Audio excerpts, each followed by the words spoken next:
Hello, hello. So, the Lord is saying today that He is bringing you your vindication and justice, chosen one. Right now, like, it may not look like it to you. Like, everything could literally look the same, if not maybe, like, worse in the way, like, maybe you feel like your vibration's a bit low, or you feel like God's distant from you, or you're distant from God, or like things are just kind of like up in the air, and you're still waiting for certain like spiritual answers from God, or physical like material uh I was just going to say it, provision. Thank you, Lord. A certain physical provision, right? Material provision. Like maybe you're waiting to hear back from something, or waiting to get like maybe like some money's been delayed, or opportunities are on hold. Like it just could feel like everything's just kind of in like this suspense moment, like where it's suspended, right? But the Lord is saying that He is bringing you vindication and justice. It's just it's in a subtle way. Like this is kind of what I've been talking about lately, is that this is what the Lord's been saying, is that the body of Christ is expecting the Lord to do this like big kaboom show, right? Where like He completely ruins these enemies, and then He brings you all these like bells and whistles, and there's like glitter falling from the sky and smoke bombs going off on the enemy's camp, and like it's just this big to do, right? And it's not to say that there won't be some big supernatural booms like that, in certain areas, but everybody's waiting for this big show and it to happen really fast and quick. But that's not the Lord's forte, right? That's not really what He specializes in. This is why the Lord was saying, this is what He was telling me, is that this is why the Bible says that vengeance belongs to me, is because the way that man is, we're not good, like we're good judges, but at the end of the day, we're the blind leading the blind in God's eyes, right? We're all sinners. So it's like, I'm a sinner and you're a sinner. So am I really the 110% best judge and jury and executioner of what you should go through when you sin? Because it's hypocrisy, right? I'm a sinner judging a sinner, right? So even though your sins may be like, say, worse than mine, or your sins are, really terrible or horrible, in God's eyes, we're all sinners. We're all man. We all bleed, we all eat, we all sleep, right? Whether we're wicked or we're righteous. And this is why Jesus had to die for all of our sins. Because it's not that like I'm good but you need saving, or you're good but I need saving. We all need saving, right? We're all bad in our own way. Like, in God's eyes, sin is sin is sin. It doesn't matter if the sin is telling a little white lie once every 6 months, or the sin is sending witchcraft against somebody 24/7. You know what I mean? If the sin is, I don't know, thinking bad thoughts, like jealous thoughts or angry thoughts or bitter thoughts, or if the sin is, stealing, somebody's paycheck out of their purse. You know what I mean? It doesn't matter what the sin is. In God's eyes, sin is sin, and it's all equal, right? But in man's eyes, this is why God doesn't let us have an overall seeing, like supernatural judgment, is because we can be judges, right? Like we know in like the Bible there was Deborah and stuff. Like we can be judges, and God has allowed the chosen ones in the past to judge their adversaries. And I'm not talking in a way of like, getting to punish them. I'm talking in a way of like going to the Lord and saying, yeah, what this person did was wrong, and what that person did was wrong, and I call judgment on that. I call judgment, like, which basically is more or less you telling the Lord, like, you see the slight that someone has done against you, and you're saying enough is enough. Like, I don't deserve that. Lord, please step in and take this into your own hands, right? Direct this, right? That's different than trying to like pull judgment, like where you're in charge of what someone should do. Now the Lord lets us judge others, like as we know in our judicial system in the real world, there's judges that judge people for their crimes, right? But in God's eyes, at the end of the day, even that like Supreme Court judge is a sinner. They sinned today, they sinned yesterday, they'll sin next week, right? And so God will allow man to have our own little statute of like laws and justice and things like that. But there's times that judges let persecute innocent people, but then also let wicked people go, right? So righteous get judged unjustly and wicked people get set free. We see it all the time, especially in this day and age, right? Where we're seeing more and more corruption. And so this is why the Lord is saying, I will take care of it. So say if a judge puts an innocent man in jail, God will oversee how that folds out. Even though that judge used his position of power to put that innocent person in jail wrongly or unjustifiably, God will take it from here and decide what happens now moving forward, right? Just like if the judge lets the wicked man go, right, unjustifiably or wrongly, God will step in and oversee that as well. And so this is the thing, as I've made messages on this in the past, is that we may have people in prominent positions, political, justice, criminal justice, things like that. We have people in prominent positions in the world, but even those high up people, even the presidents, the prime ministers, the queens and kings and judges and jury, etc., they all need to be judged too. No man is greater than another man in God's eyes, right? And so if you're a righteous person and you've had wicked people coming against you, God will give you the authority and respect your sovereignty and authority to say, hey, I'm calling judgment on this, because he's in agreement with you, right? He agrees with that. He's like, yeah, that you're right. That person, you've done, 2 wicked things to this person. This person's done 100 wicked things to you. It's time for judgment, right? But as much as you call judgment, this person is only going to go through an actual chastising if God sees it fit and when he sees it fit, right? You could call judgment on somebody in June and you might not get any justice in that situation until January, you know what I'm saying? If that, right? You know what I mean? So, but anyway, so with all that being said, God has his own way of dealing with us, whether we're a wicked man or a righteous man, right? God has his way of dealing with us. And it's up to God and God only, because he knows the whole story. You might have saw something or heard something or witnessed something, but you still don't know the whole entire story, right? You don't know every single puzzle piece to it. Say there's 100 pieces to the puzzle, you might only know 10, 20, 30 pieces. There's a whole other amount of pieces that you haven't seen. And so God knows why sometimes people do what they do. Say for instance, you had somebody coming against you, okay? And they were like a major thorn in your side, a major wicked person, and they deserve the utmost judgment, right? God's not arguing with that. But all you know from your perspective is this person was coming at you, right? But you don't know that behind the scenes, the reason why that person was coming at you so hard was because somebody else that isn't even on your radar, right? They went and lied and told that person a bunch of lies about you that sparked that person's indifference towards you in the first place, and they were indignant to come against you. You see what I mean? And so you don't understand that. And then the reason why that person did that to you in the first place, filled that person's ear with crap about you, is because that person went through similar circumstances in their past that hurt people, right?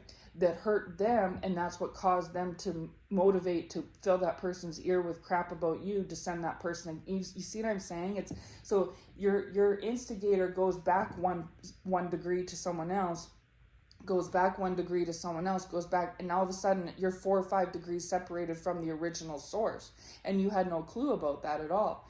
And then it's not necessarily giving compassion, sympathy, but it gives you a more understanding, because this is what it is that all of us are human, right? We all have told a lie before. We all have thought, a wicked thought before.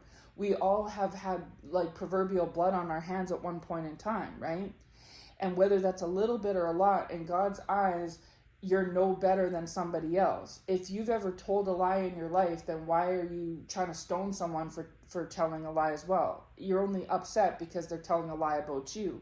But you yourself have told a lie, right? The Lord is reminding me of the story where, I can't remember it verbatim, but in the Bible, where the woman had 5 different lovers or something, and they wanted to stone her. And they were persecuting her because she was a sinner, because she'd had 5 different lovers. And then Jesus, I'm paraphrasing, but Jesus basically said to the crowd, have you ever sinned? Raise your hand right now if you've never sinned. And nobody could raise their hand because they know, like, if they say, I haven't sinned, they're a liar, right? And then they just sinned again.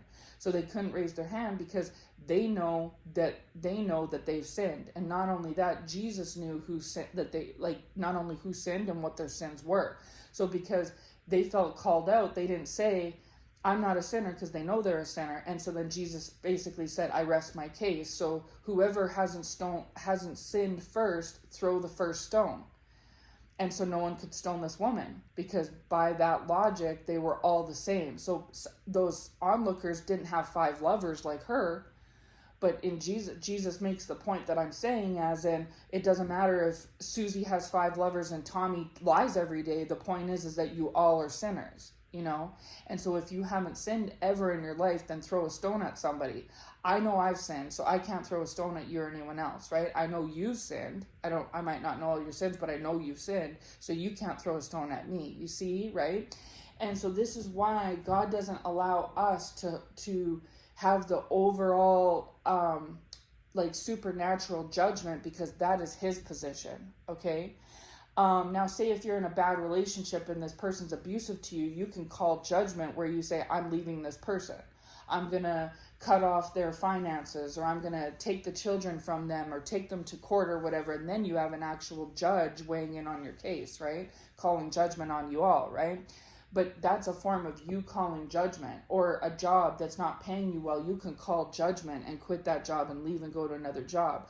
But you can't have the overall supernatural divine judgment. That is up to God, right?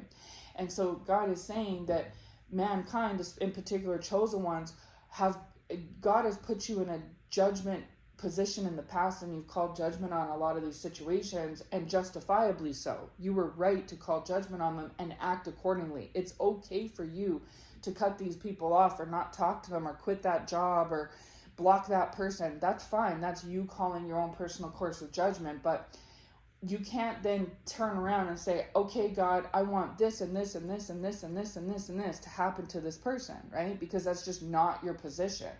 And even if you want to do that, God's going to turn a deaf ear to that, because in his mind, he's like, you're a sinner like they are, right? You may not have done this and that sin, this and that sin, but you've done sins.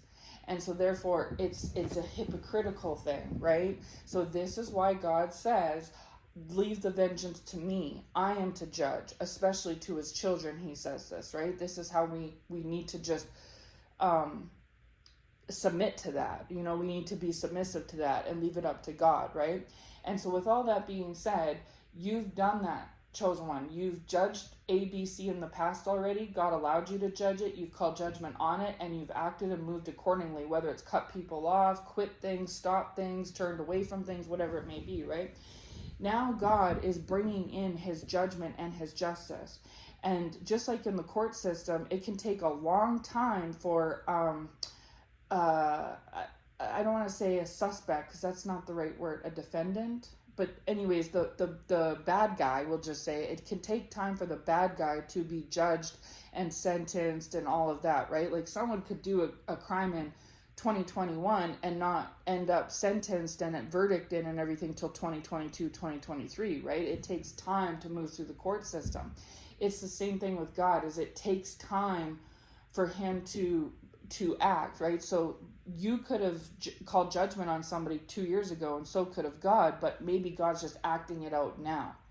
And so he's saying there has been a turn of the page. Things have turned. And the chosen ones are starting to see it, right? That the pendulum is swinging in their favor. And these adversaries are also starting to, as well at the same time, simultaneously see that the pendulum is swinging out of their favor and into the chosen one's favor. It's starting to be made clear, right? So with that said, God is at this time bringing judgment and justice. And sometimes what we think judgment and justice should be is this big shebang where like all these bells and whistles of amazingness go off in the chosen one's life, and all these terrible, horrible things go off in the enemy's life. And, you know, it like that can happen where good things are coming for you and bad things are happening for them, but it might be shown in a more subtle way, right? And like, say for instance, this is a little off topic but in the same vein, but say if somebody commits a crime in the real world and it's a heinous crime and they get judged and sentenced for their crime, the family of that victim may want, like, say for instance, the death penalty for them, right? Because in their mind they're upset and angry, it's an eye for an eye, right? But the judge maintains a neutral position where he's not for the victim's family or the victim, but he's also not for the perpetrator. He has to keep a fair and just neutral position. That's part of being a fair judge, right? And so he hears and weighs out everything, and he shouldn't be swayed anyways by human opinion or emotion. He should be making a fair and even judgment and therefore sentencing, right? And so he may say, no, I've weighed out everything and I don't feel that this crime constitutes the death penalty, so I'm not going to do that. And so then the victim's family feels cheated and jilted and everything, but they were, which is understandable, right? It is, but they're going off of their own human emotion. And this is why the victim's family can't judge the perpetrator, even though we feel like that would be true justice. They can't, because they're coming at it from a skewed angle, understandably so, but it's from a emotional point of view, not a logical one, right? And so this is why the judge is the third party, and they even will make the jury be neutral as well, right? So that they're not biased. And then the judge decides to sentence that person to, say, life in prison with or without parole, for instance, right? And so some people can feel like, from the victim side, they're like, this isn't justice, this is an eye for an eye should happen, da da da da da. Like, they want the big shebang. They want this person to be, like, basically put through the ringer, right? As what this person did, they want in return. And sometimes people do get the death penalty. They do. But even if they get it, they sit on death row for 10, 15 years anyways. You know what I mean? So none of what it doesn't go bode in the emotional sides, even if they're on the right 110%. Even the justice system we currently have doesn't follow suit to the person's emotions. You know what I'm saying? And then, but from the perpetrators, the suspect's point of view, their family is all upset and distraught because this person has children, say, and these children are never going to know their father, because this father or mother, for anybody, right, could be in jail now for the rest of their life.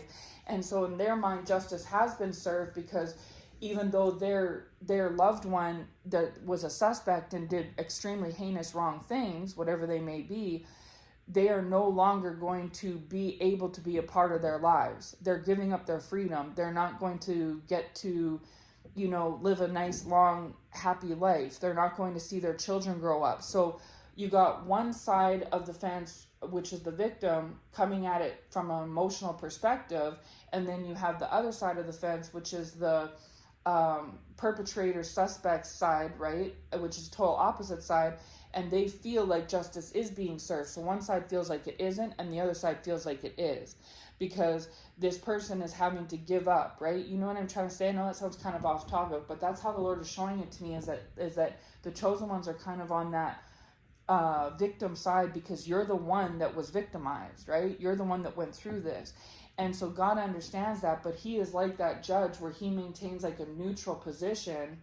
This is why the Bible says he's not a respecter of persons, is because just like our judges are trained to be in our physical world, right? This is how God moves in the spiritual world, is that he is also trained to take everything into consideration.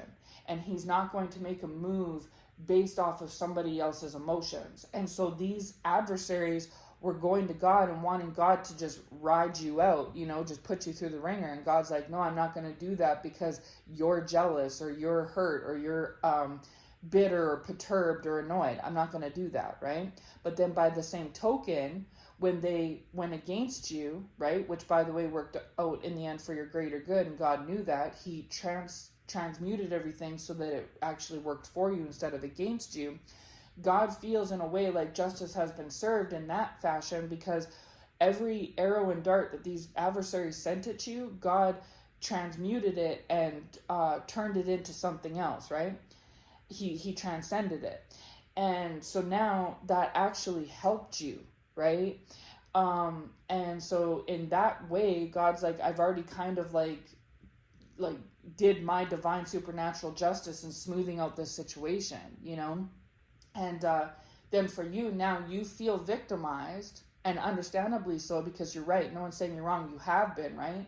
But God is saying in his mind, he's like, again, by the same token, I'm not going to punish them based off of your emotions and feelings. They wanted me to punish you because they were jealous and angry and bitter. Now you want me to punish them because you're hurt and upset and, you know, aggravated and things like this, right? Both sides. That you want darts thrown at them because of emotions, and they want darts thrown at you because of emotions.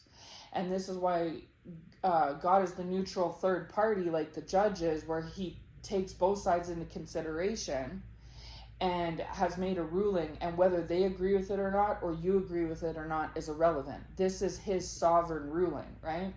And so we, as the ones that have been victimized, right, that's how victimized people feel, they expect an eye for an eye and a tooth for a tooth, and God feels the exact same way.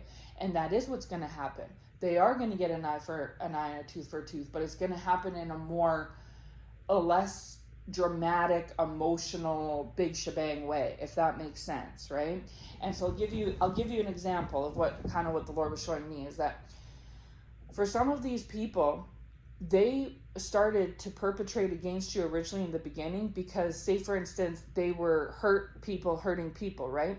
So one of the ways that God is going to bring justice and vengeance towards them is allowing them to feel hurt what they put out to other people, right? Because we already know from experience that God uses like bad and, you know, frustrating and suffering, painful things to make us, you know, to change us, right? To grow us, to make us feel better. Like God uses suffering, therefore pain and hardship and struggle, to actually heal you and make you better, right? And so God is going to do with them what he did with you. And therefore that is an eye for an eye and a tooth for a tooth, right? If you had to go through suffering and struggle and hardship because of their hurtness from their side, right? Then by token of equality, but it worked out for your good, right? God is going to put them through similar suffering, pain, hardship situations because you want an eye for an eye and a tooth for a tooth. You want justice, right? God is going to do that, but it's going to be in this way where he's going to put them through the paces like he put you through, which is then going to lead them to get the same feedback as you received, which will then grow them like you were grown, and he will work it out for their good. So this covers two birds with one stone. This brings the justice for you and makes it equal, balances out the tables, right? But at the same time, this also grows them and changes them through the struggle and hardship like what you went through. And technically you can't complain because technically God did an eye for an eye and a tooth for a tooth. You once upon a time had to swallow bitter medicine. Now they're going to swallow bitter medicine. You swallowing that bitter medicine tasted gross and disgusting, but you got better as a result, right? And that's the same thing that's going to happen to them, okay? But God is saying the chosen ones expect it to be where it's just like this big to-do of favor for them and a big to-do of disfavor for them. And I'm not saying that that's not what's going to happen. But what I am saying is right now you may not realize it or see it, but God is bringing justice to the situation. Another example that the Lord was showing me that goes into this same category, okay?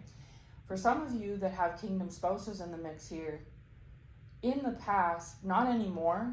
Well, again, take it with a grain of salt because this is the general message that the Lord is giving me, but everyone could be on different, you know, sides of the fence, right? But anyways, in the past with this kingdom spouse rejected you, they abandoned you, they maybe even went so far as to betray you and backstab you, right?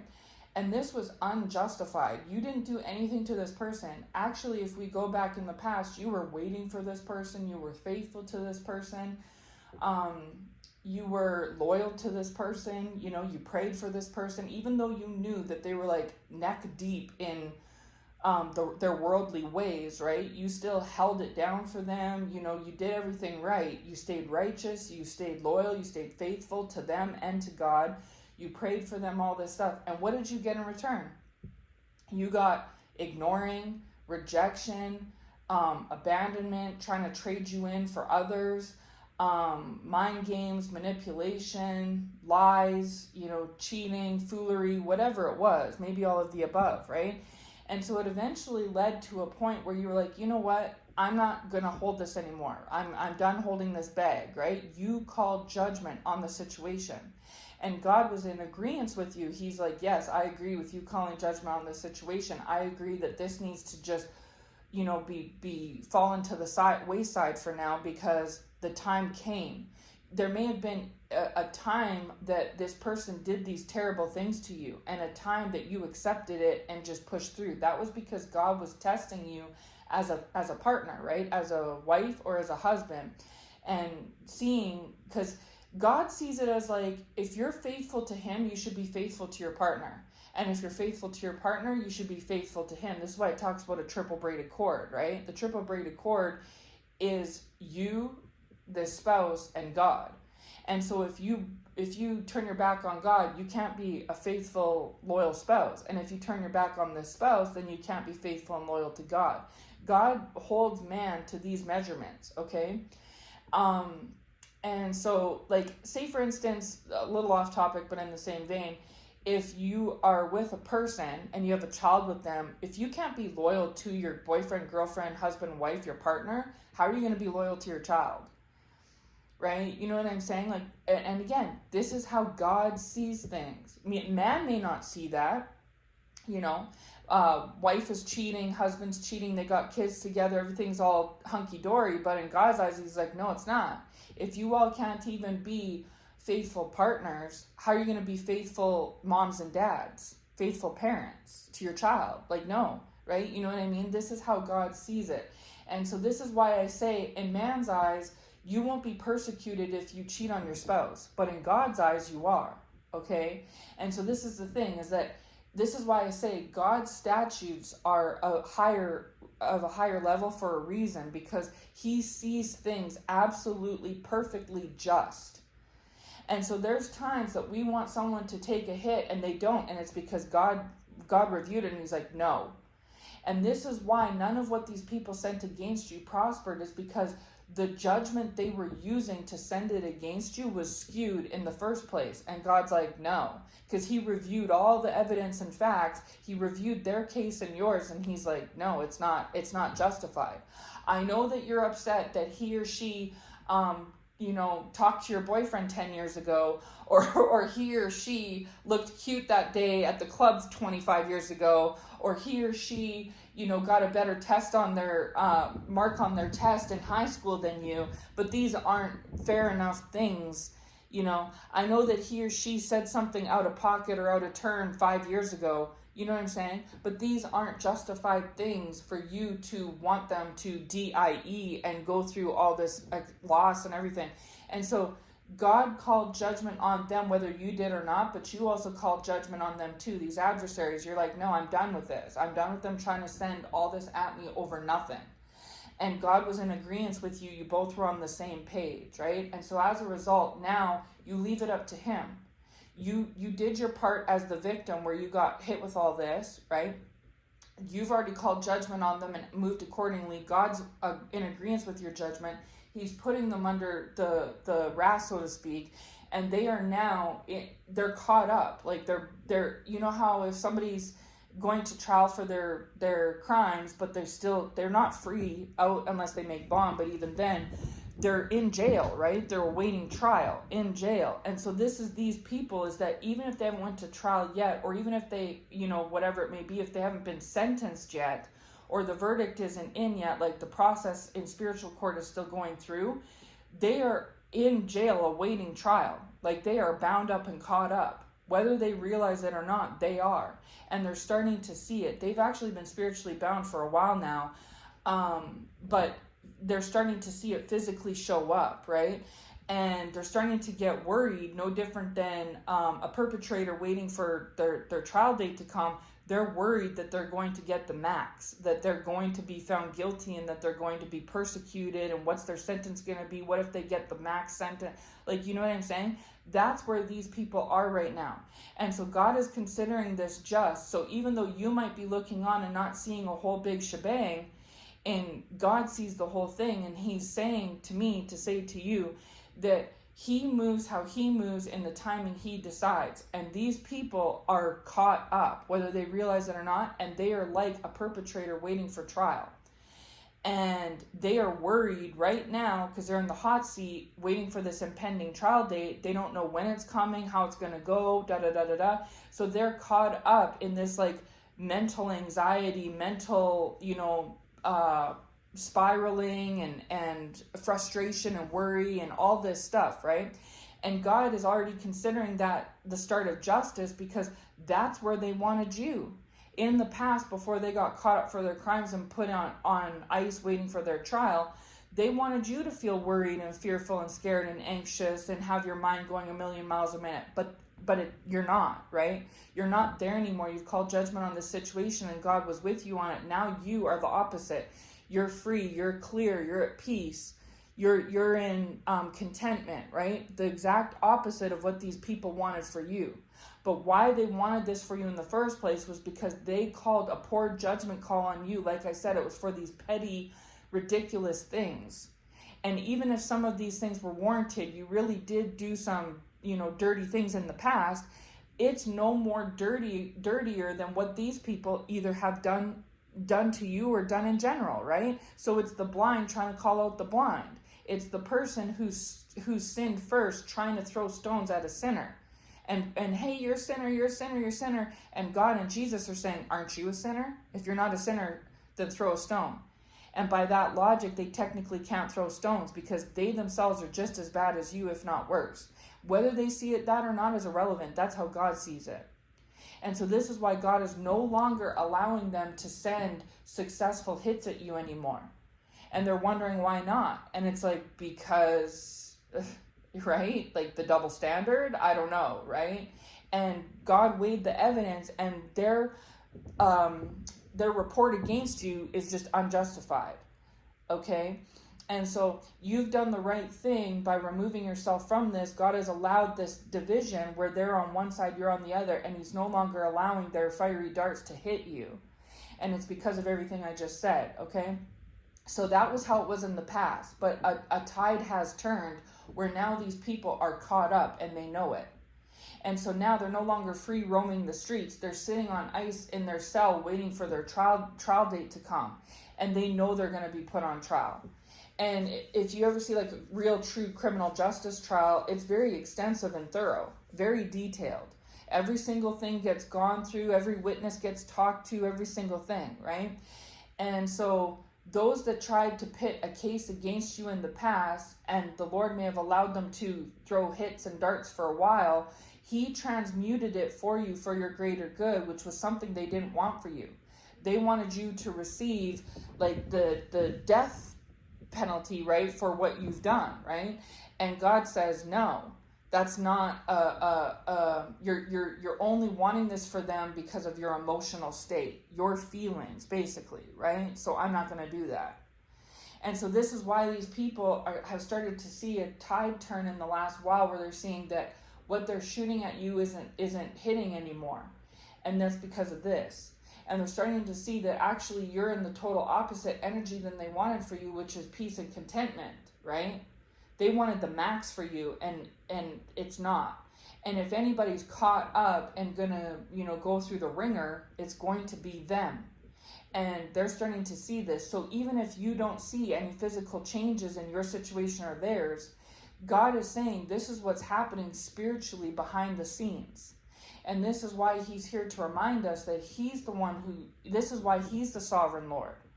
Even the judges in our court system, he judges the judges, right? And so he doesn't mind that we have a court system in play in our physical world, because he agrees in us like locking up, as they say, red rummers. He agrees with us locking up red rummers. He agrees with that, right?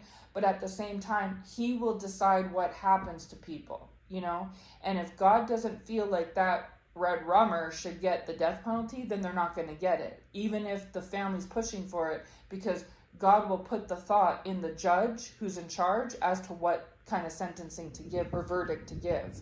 Okay, you know what I'm saying?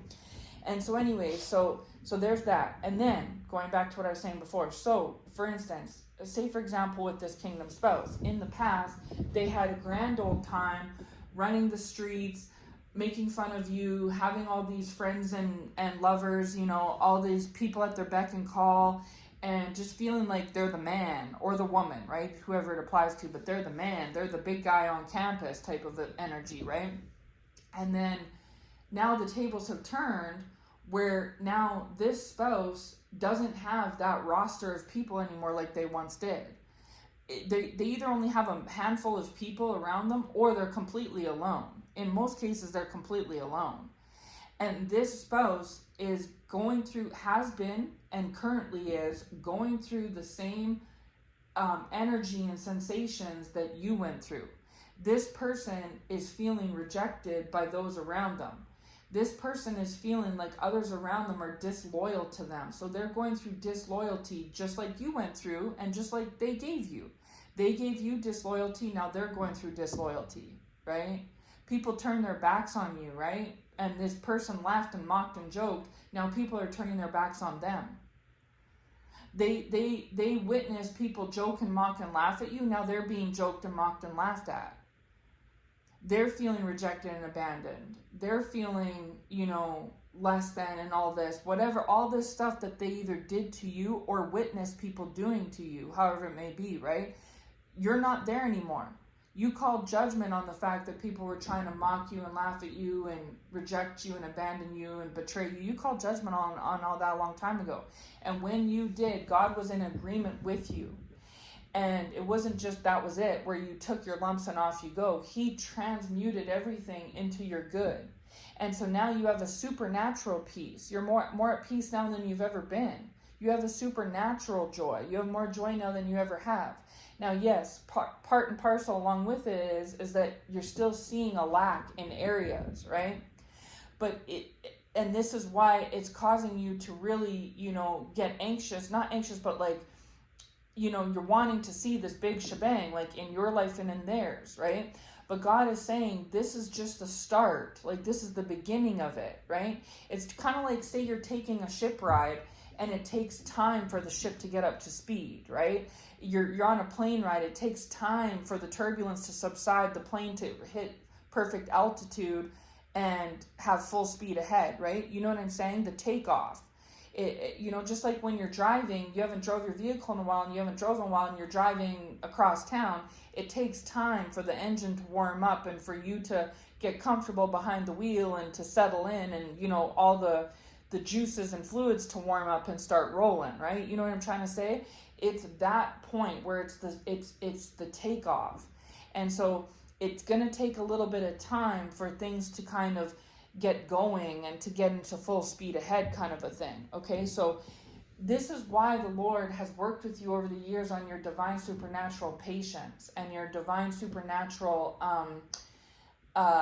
wisdom and discernment and your humility and things like that. And God is asking you, he's calling you into that at this time. He's saying, please just be patient like I've taught you to be. Be discerning. Discern the energies and the changes in the situations, right? Just like in the plane example, discern that you're taking off. Like, that's like you saying to your friend, why aren't we there yet? Why aren't we there yet? And the friend saying to you, well, we just took off. Like, we have to be on the plane for an hour, remember? Like, we left the tarmac at 9 a.m. and it's 9:15. Like, you know, you gotta wait. We're gonna be on this plane till 10:30. Like, it's gonna take some time for the turbulence to subside and the plane to reach its altitude and us to, you know, if you've ever been on a plane, you know what I mean. When you take off, there's problems. When you descend, there's problems. But when you're in the air, everything is smooth sailing, right? This is that in between where it's getting up to that point. And so the children of God are like, I can sense it, I can feel it, where's this, where's that, where's this, why is this still like this, why is this still like that? And God is saying, you know from your training about how to stay humble, even, you know, when things aren't going your way. You know how to stay patient and to ride out the waves. you know, to be wise and see above the situation. Like there's more facets than what you're being handed. Like, you know, there's more puzzle pieces to the puzzle than what you have, right? You've been trained in these things. And so, and discern what God is doing, right? And so God is calling for you to be in that, those vibrations and energies at this time, as he wants you to call in all that and go back to that. There's a reason that he transmuted all this crap stuff in the past for your favor, is so that now when you get to this point and it looks a certain way, or it feels a certain way, or it sounds a certain way, you can properly judge the situation properly and see it for what it really is, right? And so this is what he's saying. So there's a lot in this message, as always, right? But that's what he's saying, is that. And then also, never fear or fret, because it is happening. Even if it's happening in like a subtle way, like the plane taking off, the plane takes off slowly. It doesn't just go, pedal to the metal all the way to the top, right? That's dangerous. So the plane will slowly ascend up into the air, right? That's what God is, but it takes time. And you don't know how to pilot a plane. You know what I mean? Like, you know what I'm saying? Like, you don't know how to do it. So it's like, just stop. Okay? This is how God feels, is like, I know how to pilot the plane. Have I not brought you this far? You know what I mean? Did I not transmute all that past bad energy? Back in the day, these people were scot-free. They were not going through any trial or anything in the past.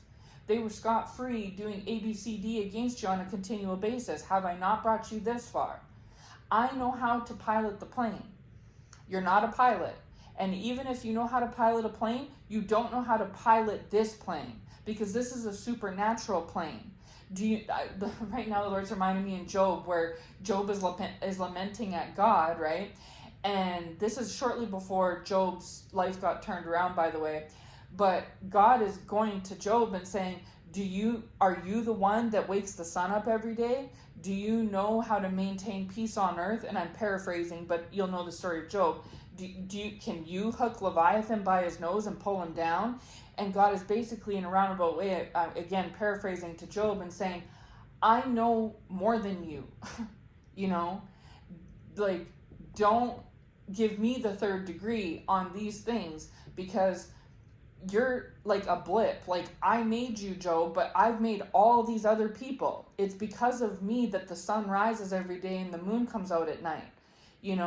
Do you know how to do all the, like, make the rains pour and like all this different stuff? No, you don't, because you're looking at your life and at me from a human lens.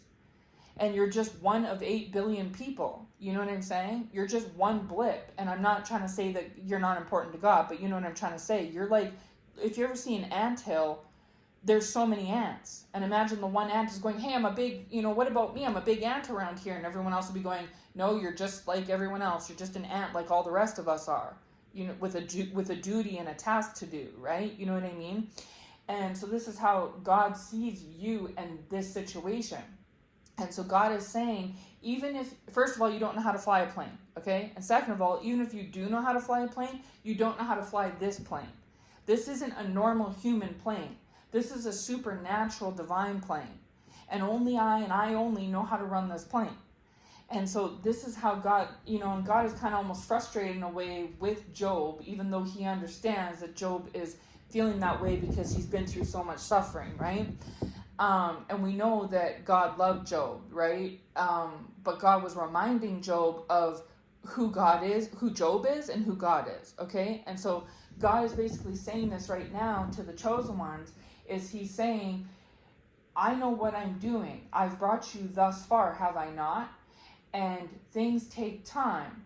And I know where we're going. I know what to do. And this is why I trained you in the past through your suffering seasons, as to be patient, to be humble, to be wise and discerning, to discern what's really going on, to use your wisdom to your advantage. Don't be a fool now. I just heard, hallelujah. God is saying, don't be a fool now. Okay.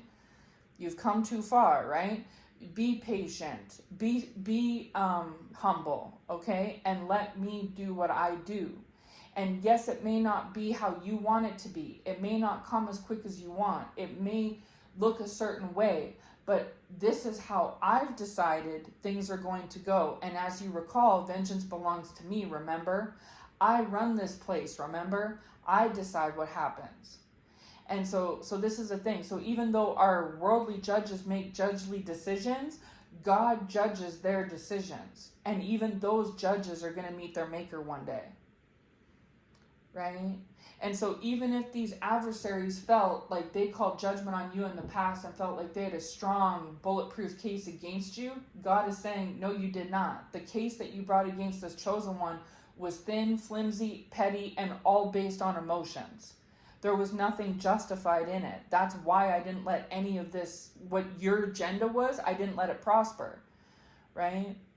And I did allow some darts to seep through, and why I did that was because I used it for my chosen one's good. Just like with Job, God allowed the devil's darts of suffering to penetrate Job, but in the end, God used it for Job's overall good. Okay? And these adversaries are now starting to see that things worked out in the end for your good. Just like with Job, okay? And they're starting to see that if anyone's put on trial and ice and going through a judgment, it's actually them. And while you may or may not agree with the judgment call and the sentence and the verdict, God is saying, we're getting there. It's going to take some time, and it may not be done in the way that you want it to be. It may not be done in this big, flashy, shebang way where, you know, you have bells and whistles going off for you and all the red X's going off for them. It may not be like that, right? It could be, but it may not be. And God has his own way of doing what he does. Nobody would have ever thought 10 years ago, like you wouldn't have thought, Chosen One, 10 years ago, that one day God was going to allow all these adversaries to come up against you unjustifiably and send a bunch of darts and arrows your way, expecting you to die, and all God brought as a result was to work it all out for your good. If they knew that was going to be the outcome, they never would have even done this in the first place, obviously. Hindsight is 20/20. If they could have known then what they know now, they wouldn't have even bothered. This was a complete, utter, and total waste of time. Time, effort, energy, and money. And all that ended up happening was now you're in a better spot and they're the ones caught up. And now they're in the mental state that they wanted you to be in and you're not. You never have been and you never are and you never will be. They wanted you to be all spiraling and, you know, fearful and all this different stuff. And God never let that be your portion. And now, if anything, they're the ones that are in fear and emotional state and anxiety and all this stuff, okay? And it's justifiably so, because when God weighed out their case and weighed out yours, this is he shook it all out, and this is what shook out of it. This is the end result, okay? And so it's taking time to get there, just like how in our normal court system it takes time to get there too. And meanwhile, the victim's family is sitting on pins and needles because they're waiting for, you know, like off with their head, so to speak, right? And again, that's justified because they're the victims. They have every right to feel that way. They're the ones that went through the hardship, right? But the judge may not give them their wish. Sometimes he may, but sometimes he may not, because he's not supposed to be swayed by emotion, their side, or you know the perpetrator side or the victim side. It's supposed to be a neutral decision. And so sometimes the judge will make a ruling that the victim's family doesn't agree with, but it doesn't mean that justice wasn't served. Like I said, say going back to the perpetrator example, the victim's family wants off with their head the death penalty, but the judge says, no, I've weighed everything out and I don't feel like this has earned that ruling, so I'm just going to go with life in prison, no parole, just say for instance. And then the victim's family feels kind of jilted, but when you really stop and think about it, it's actually more of a justice to have them be in jail for life with no parole, because this means that almost mercy would be the death penalty because it's over and done with, right? But no, instead, they're always going to have to look out this teeny tiny window at the outside world and never be a part of it. You know what I'm saying? They're going to miss out on things. They care about their children despite their crimes. They're not going to watch them grow up. They might get visits and pictures, but they're going to miss out on big events. You know what I'm trying to say? They're never going to get married. Even if they get married in the prison, their partner has to go back home and they have to wonder if their partner's cheating on them while they're, do you know what I'm saying? The mental toil that can take on you, is just as aggravating as if it was, right? Do you know what I'm trying to say? And so this is how God sees it, is that, they may be spared from certain things, and you might look at that unjustifiably, but in God's eyes, them going through what they put you through, you want that for them. You want, an eye for an eye, right? And so God is saying, oh yes, they're going to get an eye for an eye, but it's going to be where they go through the same things that they put you through.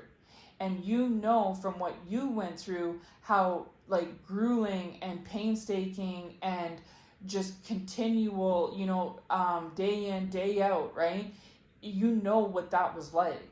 And so they're going to experience that. And so in God's eyes, justice has been served, And even when that man or woman goes to jail with no parole, they're technically giving up their life.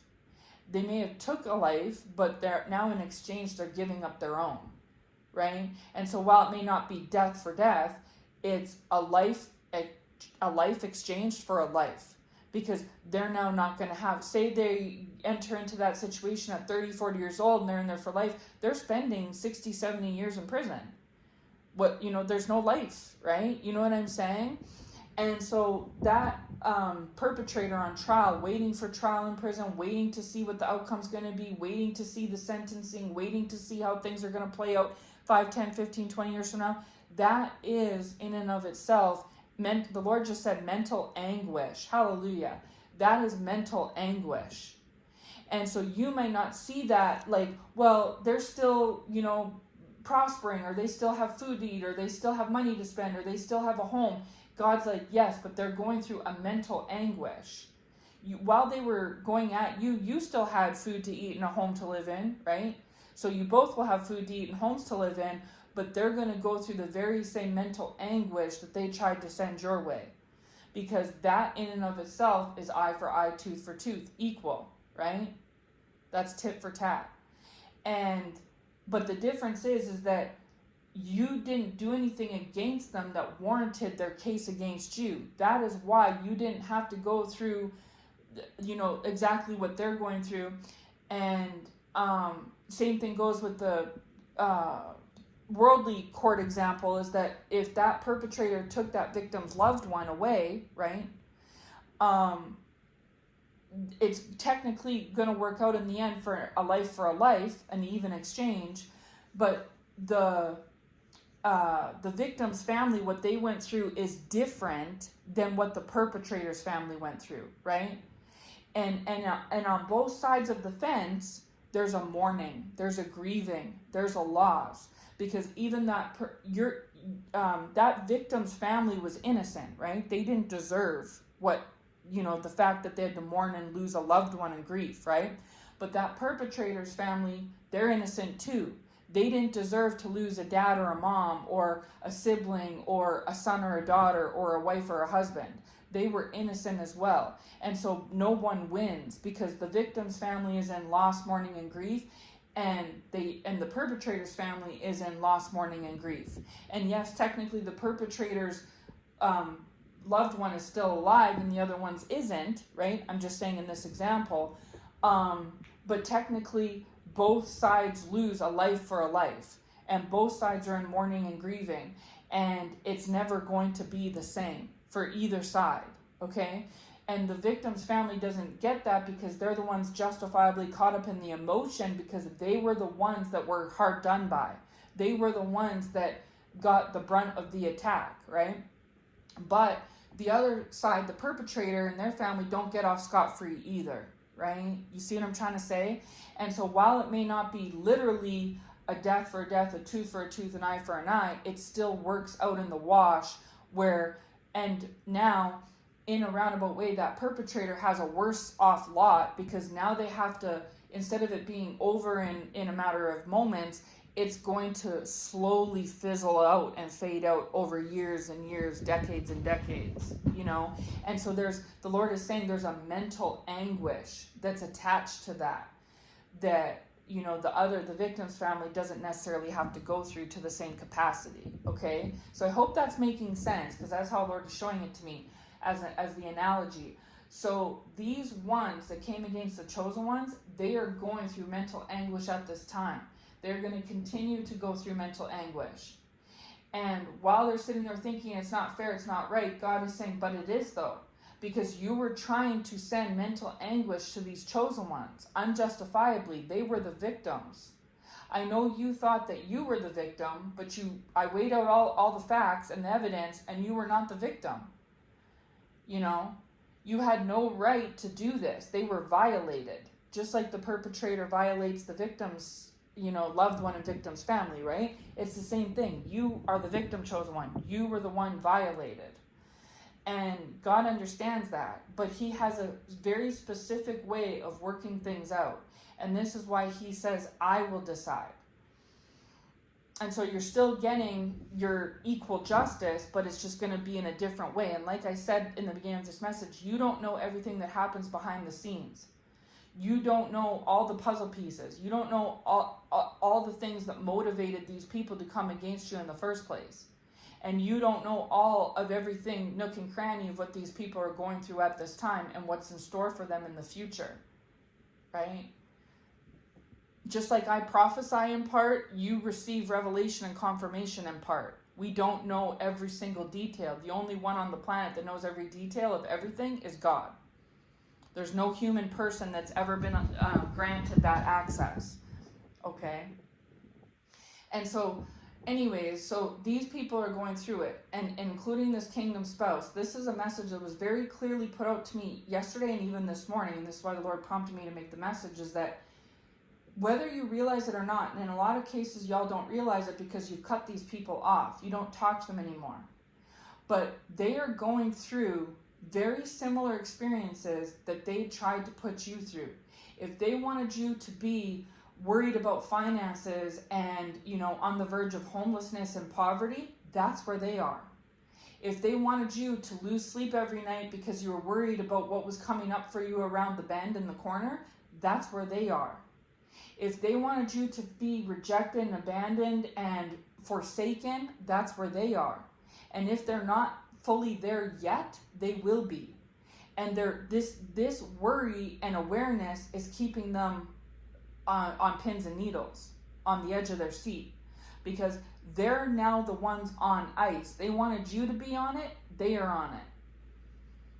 And they meanwhile see you sitting nice and comfortably, and they're sitting on ice, and they're like, and so, you know, whether they know all the facts and details, which they don't, or you know all the facts and details, which you don't, this is what the Lord is saying. I know all the facts and details, and I know what I'm doing here.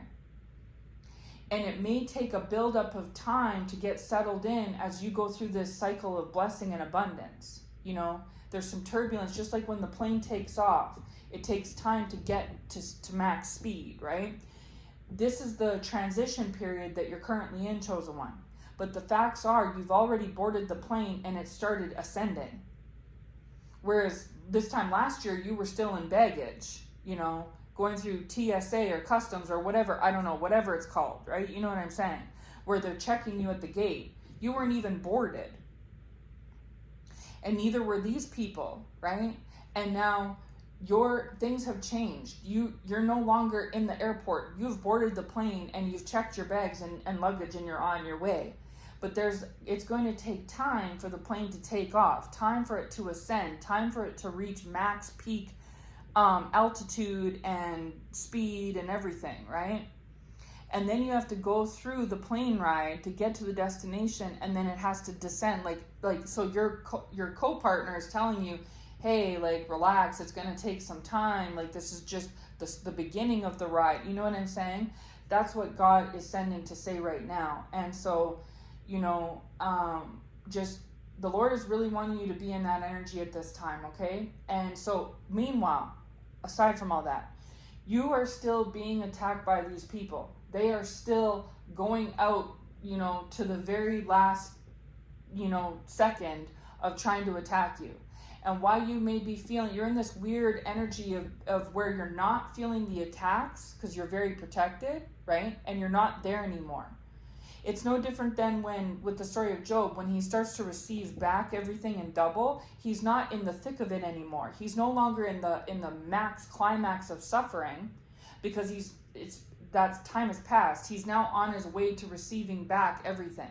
There's a transition, right? Transition period. And so you're no longer in the thick and the heat of the suffering like you were in the past, right? And so now you're in that transition period where you're on the precipice, the brink of getting this stuff back. I'm pretty sure Job didn't get all of his cattle back overnight. I'm pretty sure Job's children weren't born and grown overnight.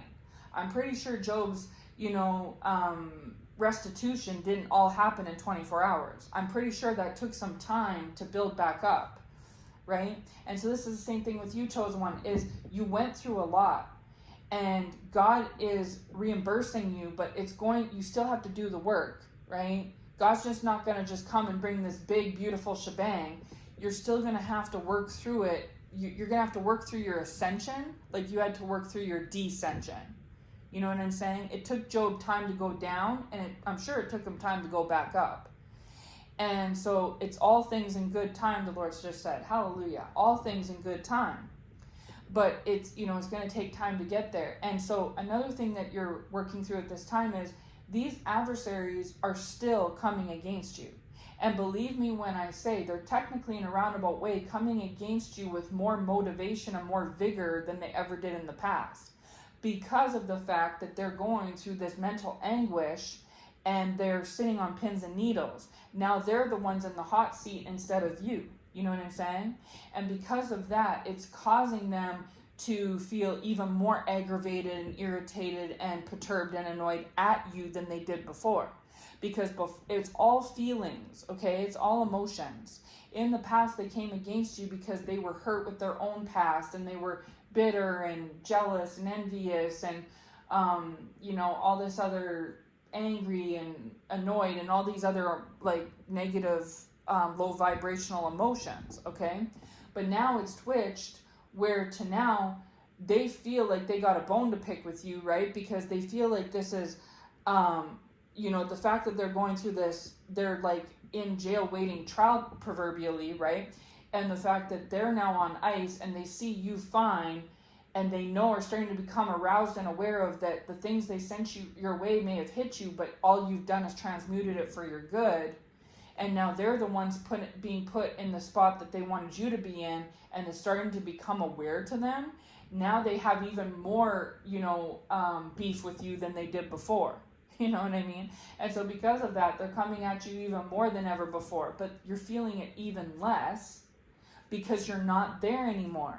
You're not in the position that you were in the past to have this. Like I said, in the past, you were in the airport waiting to check your bags. And from flying experience, that still means there's a while to go, right? But this plane has already departed. It's left the tarmac. And so you're no longer today in the same position you were before. It's still taking a while to get to your destination, right? But you're closer now than you were, say, this time last year. And these people are now becoming aware that they're left behind in the airport and you're already on the plane. And they're like, what? Wait a minute. And so now they're upset and perturbed and bothered because you're on that plane and they're left behind at the airport. You see? Just to make it make sense, okay? And so now these people are going through today what you went through, say, this time last year, even the year before, where now they have to go through the waiting period and therefore the rejection like you did, the abandonment like you did, the betrayal like you did, the loneliness and, being on your own like they did, right? The solitude, hallelujah, thank you, Lord. The loneliness and the solitude like you did, okay? They are now in the position that they saw you in the past and laughed and joked and mocked about. And meanwhile, you aren't there with them. That would be more comforting if you were there with them, but you're not. You're on the plane leaving. And then meanwhile, you're saying to your co-partner beside you, why aren't we there yet? What's going on? Why is the weather bad? Why is this happening? Why is this? Why aren't we there? And this person is saying, the flight just took off. Like, it's normal for there to be a little bit of rumbling.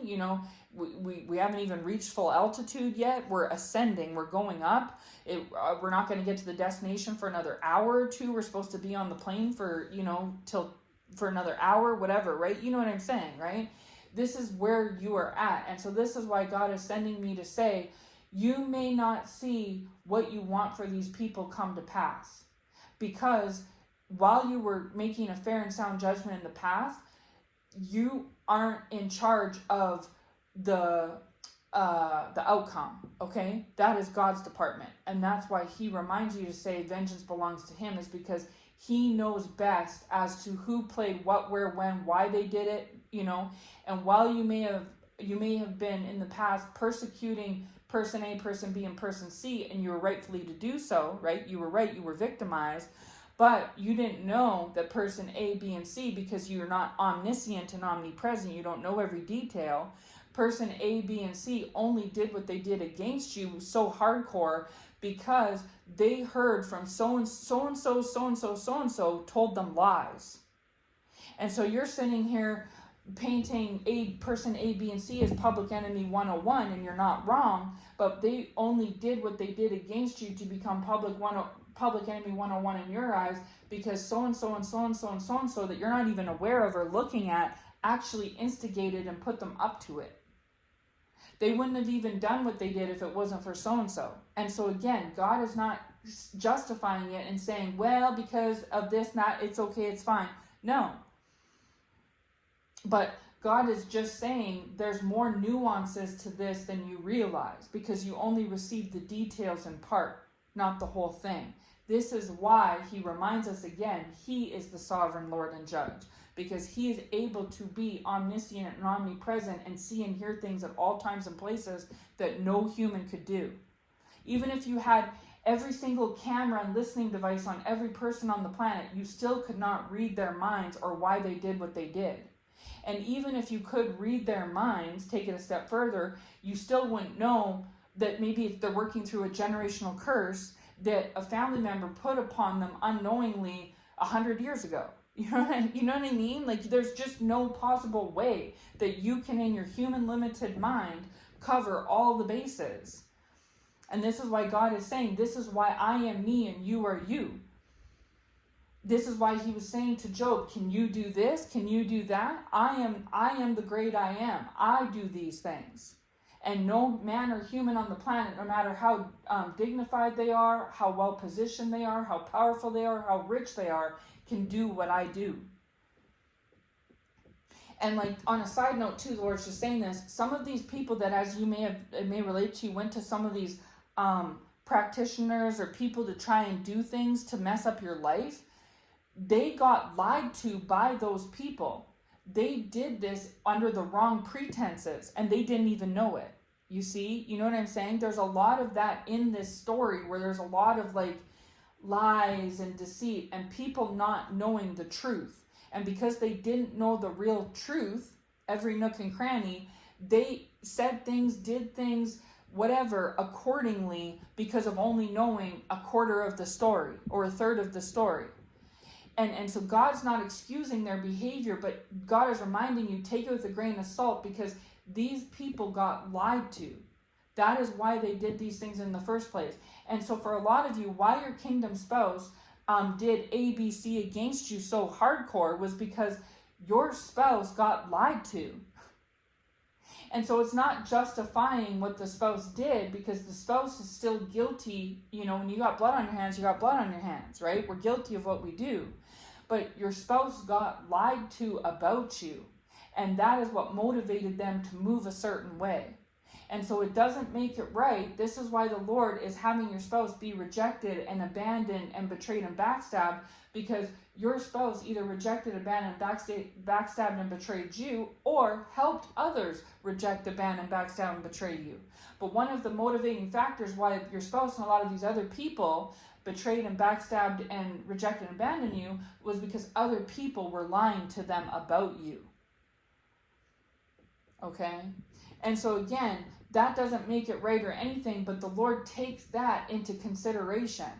Just like when these people wanted to launch this big, terrible, horrible attack against you and it didn't work out that way, and they were scratching their heads to God going, why not, why not? God said, because a lot of the fuel that you're running this machine on is based on lies and deceit. It's not even authentic. It's not even factual. And secondly, if you have some real true proof or facts, you really do have some dirt on this person, you're viewing it from emotion. You're looking at it skewed because you're jealous or you're hurt or you're betrayed or you're angry or you're bitter or you're irritated. Okay? Either out of your own wounds, which are not this person's fault, or out of some way that you misunderstood or misconstrued the situation. Say, for instance, they feel like you think you're so great, but they only think you're so great because they're insecure. Do you know what I'm saying? If they weren't insecure, they wouldn't think that you think that you're so great. So it's not that you think you're so great, it's just they're insecure. And so that's different. That's different. If they're secure and you're putting on airs and acting like you're so great, well, now you're the bad guy. But if you're not trying to put on airs and act like you're so great, you're just being yourself and you're a confident, self-assured person, but they're insecure, the problem lays with them, not you. So of course they're going to view what you do in a bad light because their glasses are dirty. They're not seeing it properly. And then they're trying to put it on you and say, oh, look at them, they're so bad and horrible. And God is saying, no, your glasses were dirty. Go clean your glasses and then try again. I've already reviewed this person. And trust me, if they were acting the way that you think they are, I would be on them like white on rice. But they are not acting like that type of person because they're not that type of person. You're only seeing them this skewed, messed up, weird, misaligned way because you yourself are insecure. And then from insecurity, then they get jealous, right? Then jealousy comes, and next thing you know, this person in a week's time has created this massive agenda against you, all while you're sitting drinking your tea, minding your business. Like, what? You see? Okay? And so the Lord says, all you saw is this person coming guns blazing against you, but you didn't realize how insecure they are. And they're insecure because they were abused in their childhood, or because they were neglected in their childhood. These things made them insecure. And because they're a grown adult being insecure, now they're viewing people that aren't insecure, that are confident and self-assured in a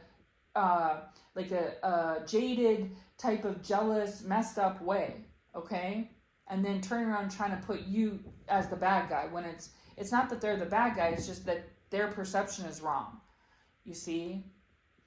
The Lord just said optical illusion. Hallelujah. These people were viewing you in a way that they thought was right, but it was actually, they were seeing it as an optical illusion. You know, when you see an optical illusion, it can look a certain way, but it's really not. It's the way that the light is hitting off of it, or the way that something's pictured or designed or illustrated, right? You know what I'm saying? To try to trick you or fool you. That's how you are or were to these people, is they were viewing you in what they thought was an accurate way. But in reality, they were seeing you like how a person was seeing an optical illusion, okay?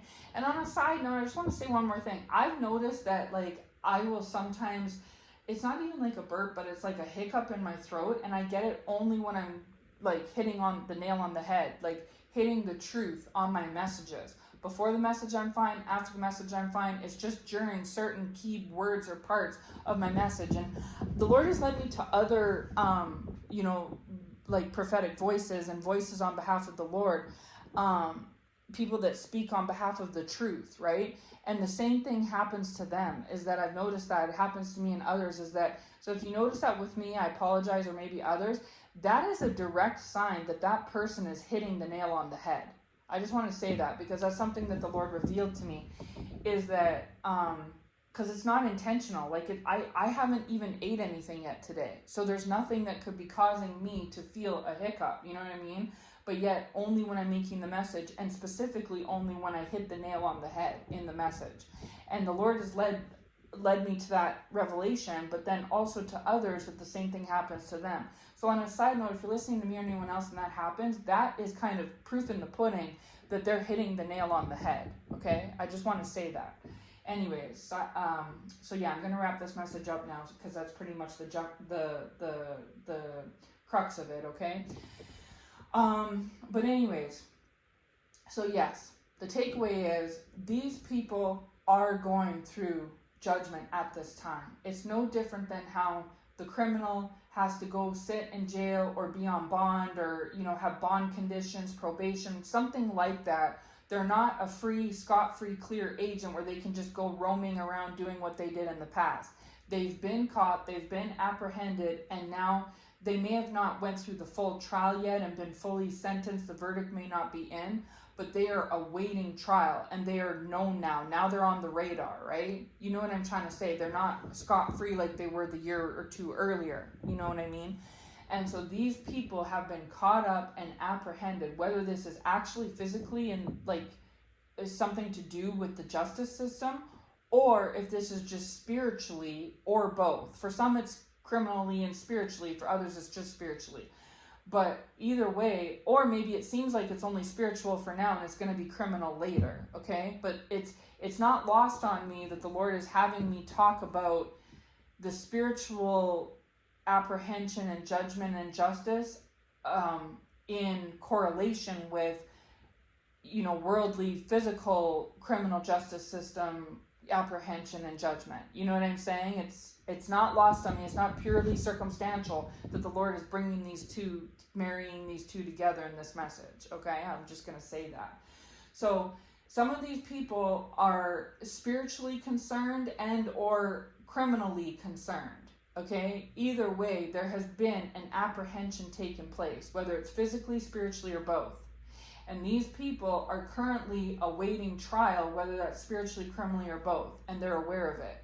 And this is causing them, because now they're starting to see the physical showing up of things for themselves and for you. They're starting to become aware of the fact that you're not where they intended you to be, and that while they may have been aware that you took some hits along the way, that it worked out for your greater good, like Job. And as a result, that upsets and frustrates them super bad. And then the fact that they themselves are caught up and on ice awaiting trial frustrates them even more. And so between point A and point B, they're going 10 toes down against you, right? But you're feeling it even less than before, even though they feel more motivated than ever, because you're not in the same spot that you were before. You've transitioned. And now you're no longer going through the rigmarole in the airport. You are actually on the plane heading to the destination.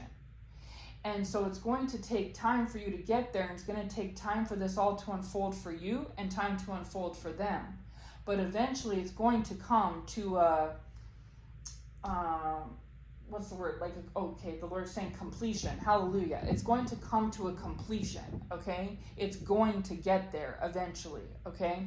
And at this time, the Lord just wants you to be mindful and aware of all the training he's put you through, and it's because it served a purpose, not just for the time being, but for the future as well, so that while this is unfolding and you're going through ABC at the present moment and in the future, you can go back to that divine supernatural patience that you learned, right? Humility, wisdom, and discernment. There's reasons why God did what he did. He's very strategic, and so it wasn't just to make you like this big winner and make them this big loser. It was to, there's more facets to it than that. It goes deeper than that, right? And so just know that these people are getting a taste of their own medicine, including this kingdom spouse, if there's a kingdom spouse in the mix. And so at this time, you may feel very cold and detached towards this kingdom spouse. Yeah, that's God. Because at one point in time in the past, say maybe even this time last year, this spouse felt very cold and detached from you. And so while, say this time last year, say November 2024, for instance, or example, you're sitting there being loyal and faithful to the spouse, holding the bag, waiting for them, right? They were cold and detached and nonchalant towards you. And maybe even deeper than that, maybe purposely trying to reject you or abandon you or backstab you or whatnot. Well, now this spouse is the one that's feeling all the feels for you. They're waiting for you. They you know, they're trying to get a hold of you. They're trying to get something from you. And you're like, no, I'm good. Now you're the cold, detached, nonchalant one, right? Because what goes around comes around. An eye for an eye, a tooth for a tooth. And now they are feeling how it feels in their personal life to be rejected and abandoned and alone and backstabbed and betrayed. All the things that they either brought to your door or helped bring to your door or witness brought to your door and didn't do anything about. And so this is why God is saying, you just continue to do what you do, chosen one, and leave the judgment and justice up to me, okay? Because I do this better than you, right? And even if you either don't know how to fly a plane, or if you do know how to fly a plane, you don't know how to fly this plane. This is only a plane that I can fly. And he's working everything out for if you do something to work out for greater good, you're going to obviously work something out for your greater good, and that's it for the most part, right? Because we live in an egoic mind where we think from our own perspective. It's only human nature, and God knows that. But when God works something out for good, he works it out for everybody's good. And you can't work situations out for your spouse's good or for these adversaries' good. That is something only God can do, right? And so only God can bring you divine justice and judgment and bring them divine justice and judgment. Nobody else can do it, not even our worldly judges. Because the conclusion or verdict that they could come up with might not be fair or justified. And God knows that. That's why he is overseeing this.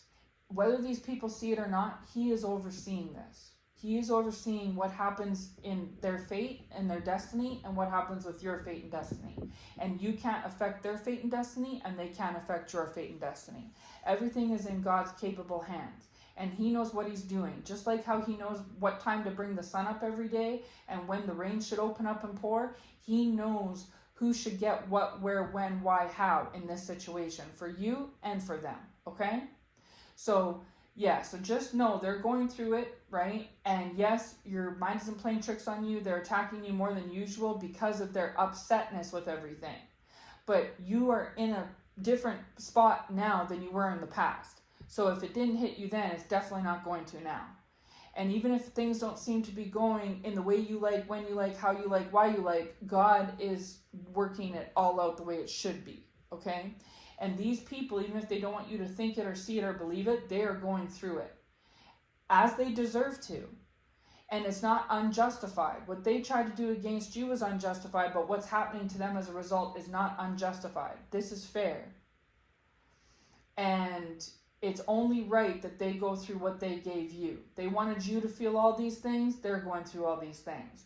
And it's not only in ways of getting them back, getting the punishment back, but it's also to eventually work out for their greater good, like your suffering worked out for your greater good, okay?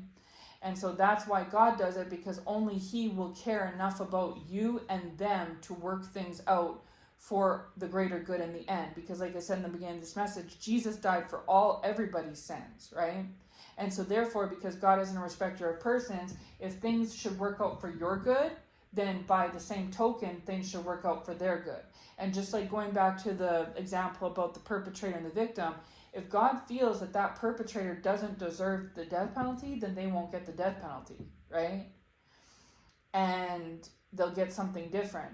And even though that might seem unjust or unfair, in God's eyes it's really not, because that person is basically giving up their life, are they not? And not only that, God may have a purpose for them.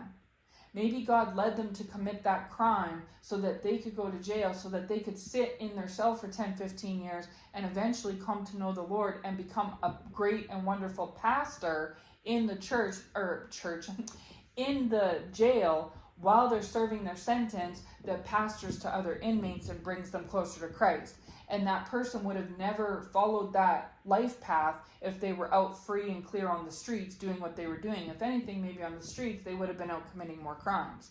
And if they'd been put to death, then they wouldn't have been able to get to know the Lord to save other inmates' lives during their duration in prison. You know what I'm trying to say? The Lord has a funny way of working things out the way that he sees fit. So On that note, I'm going to leave this message here, and I'll be back if the Lord leads me to with anything else. And I know this is a major theme for the Lord right now, because he's been bringing like the majority of my messages lately all kind of with this same theme, like kind of surrounding this, right? So there's definitely something here. But if the Lord gives me any more details and asks me to, come make a message on it, I will do so, of course. So as always, those who have ears to hear will hear. You know if this message is for you. And as always, I hope this message finds you well. Take care, and God bless.